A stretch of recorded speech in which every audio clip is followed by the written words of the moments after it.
যেমন আরেকটা মশালা বললে আপনার বুঝতে সহজ হবে। আপনি মসজিদে গেছেন, আমরা পুরুষরা মসজিদে গেলে তাহিয়াতুল মসজিদ, দুকুলুল মসজিদ যাকে বলে পড়ি না? হাদিসে আসছে প্রত্যেক দিন 5 ওয়াক্তের কমপক্ষে যে কোনো একটা টাইমে 24 ঘন্টার ভিতরে মসজিদে যে যারা নামাজ পড়ে যে কোনো একটা টাইমে 2 রাকাত দুকুলুল মসজিদ পড়া সুন্নাত।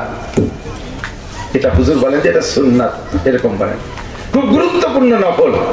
এখন আপনি এমন সময় গেছেন যাইয়ে যদি ওই 2 রাকাত পড়েন তাহলে ফরজের আগের 4 রাকাত সুন্নাত আপনার পড়া হয় না, টাইম কুলায় না। আপনি যাইয়া না বসিয়া মসজিদে বসার আগে এই 2 রাকাত পড়া লাগে।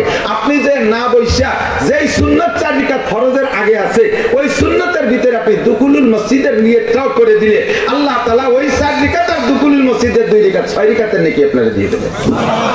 তবে বসতে হবে না, আগে বসতে পারবে না, যাইয়ে এক দাঁড়ানো অবস্থায় করে নিয়ে দিতে হবে।